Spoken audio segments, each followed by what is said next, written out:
Dans cette vidéo, retour à l'époque des temps modernes pour comprendre la chute de la monarchie absolue et l'avènement de la République. Premier zoom, la situation de la France à la veille de la Révolution française. Je me présente, je suis Louis XVI, alors à la tête du royaume peu avant la Révolution française. À mon époque, la société est divisée en trois ordres, le clergé, ceux qui prient, la noblesse, ceux qui servent l'État et qui combattent, et la plus grande partie de la population, le tiers-État. Je dois avouer que le clergé et la noblesse sont vraiment privilégiés, ils ne paient pas d'impôts et bénéficient d'une justice différente. Le tiers-État commence donc à en avoir marre car il ressent ses privilèges comme des injustices. La colère commence à monter. Il faut dire aussi que je dépense beaucoup d'argent pour financer mes nombreuses guerres et les grands travaux. J'ai vidé presque toutes les caisses de l'État. Dans le même temps, les conditions climatiques donnent de mauvaises récoltes, le prix du pain augmente et aggrave la misère du tiers-État. Le peuple me demande des réformes de toute urgence. Pour essayer de calmer ce mécontentement, je décide de convoquer les États généraux qui regroupent des représentants des trois ordres. J'ai demandé à chaque ordre, en prévision de cette réunion, de rédiger des cahiers de doléances pour expliquer leurs problèmes. Malheureusement, cette réunion ne solutionnera pas la crise et sera même le début de ma chute. Je suis Diderot, un philosophe des Lumières. Avec mes compagnons, Voltaire, Rousseau et Montesquieu, nous diffusons de nouvelles idées. Nous ne voulons plus de la monarchie absolue et souhaitons que les hommes deviennent libres et égaux en droit. Cela incitera aussi au soulèvement du peuple avant la Révolution française. Deuxième zoom, 1789, une année clé. Je vais te raconter la succession d'événements qui s'est déroulée en 1789, de mon point de vue à moi, le révolutionnaire, qui suis surnommé le sans-culotte. La séance d'ouverture des États généraux se tient à Versailles le 5 mai 1789. Les députés des trois ordres sont là pour discuter des problèmes du royaume, mais le roi n'en fait qu'à sa tête. Il rejette l'idée d'une réforme. Bref, il ne veut pas du tout négocier. Les discussions tournent à l'affrontement. La révolution est en marche. Les députés du tiers-État quittent le château et se retrouvent dans la salle du jeu de paume à Versailles. Dans cette grande salle de sport, ils se font le serment de ne pas se séparer avant d'avoir écrit une constitution pour la France. Peu à peu, la Révolution touche Paris. Nous attaquons alors la prison de la Bastille le 14 juillet 1789 en espérant y trouver des armes et de la poudre pour les fusils. C'est un premier coup de tonnerre pour le roi Louis XVI. La Révolution gagne aussi les campagnes, les paysans s'en prennent aux nobles, ils attaquent leur château. C'est la grande peur. La France entière est en révolution. Au cours de cet été 1789, plusieurs textes essentiels sont rédigés. Le 4 août, les députés mettent fin aux privilèges, il n'y a plus de noblesse ou de clergé privilégié mais uniquement des citoyens. Le 26 août, les députés rédigent la Déclaration des droits de l'homme et du citoyen. Désormais, tous les hommes ont les mêmes droits. Une grande avancée pour tous les citoyens que nous sommes. Troisième zoom, les conséquences de la Révolution française.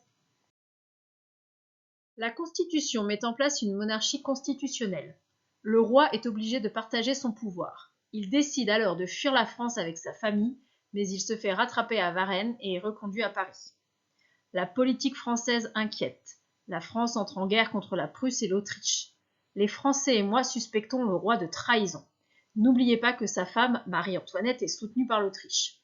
Les Parisiens se dirigent vers les Tuileries, le palais est pris le 10 août 1792 et le roi arrêté. L'Assemblée vote la suppression de tous ses pouvoirs, c'est la fin de la monarchie. En septembre 1792, la Première République est mise en place, mais sans président. Les chefs révolutionnaires comme Robespierre et Danton s'engagent dans une lutte féroce pour le pouvoir. En janvier 1793, Louis XVI est guillotiné. La République n'est toujours pas stable. C'est la période de la terreur. Les procès et les exécutions se multiplient. En Vendée, c'est même la guerre civile entre ceux qui veulent plus de révolution et ceux qui souhaitent un retour de la monarchie. Pour éviter l'escalade de la terreur, le pouvoir est confié à un directoire. La situation reste difficile et Napoléon Bonaparte en profite pour prendre le pouvoir par un coup d'État. Après la Révolution, des symboles importants sont utilisés.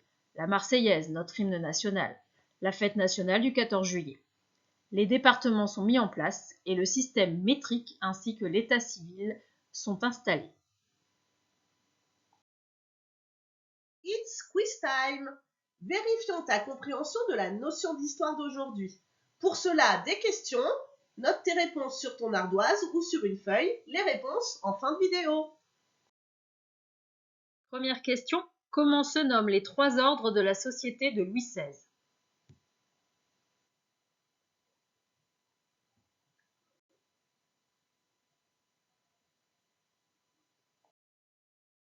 Question 2. Sur quel document les 3 ordres peuvent-ils expliquer leurs problèmes au roi?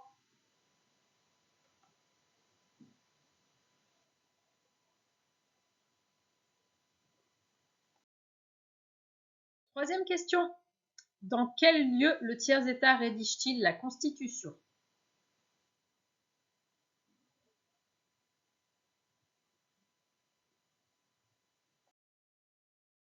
Question 4. Où les Parisiens vont-ils chercher des fusils et de la poudre à canon?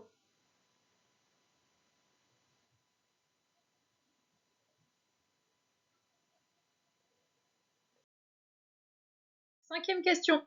Comment se nomme la période durant laquelle les paysans s'attaquent au château des nobles?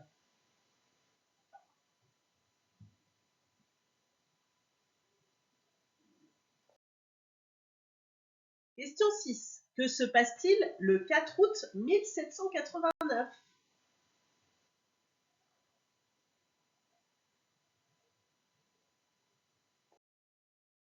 Septième question. Que se passe-t-il le 26 août 1789?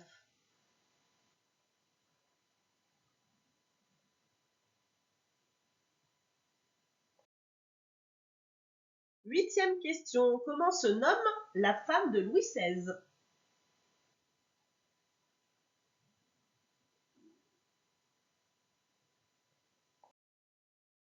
Question numéro 9. Comment se nomme la période durant laquelle les procès et les exécutions se multiplient?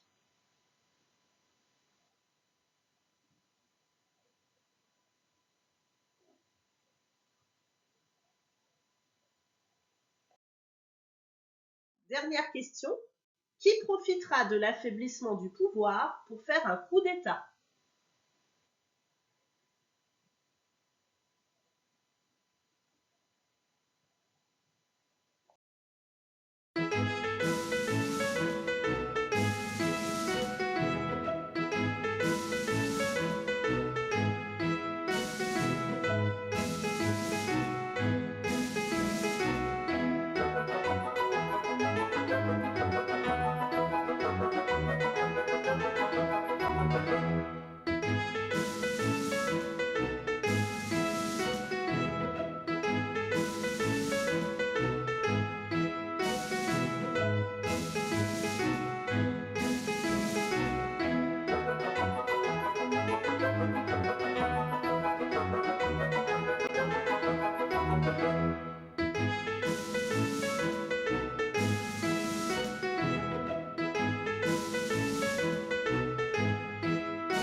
À bientôt pour une nouvelle vidéo. Historiquement, les maîtresses.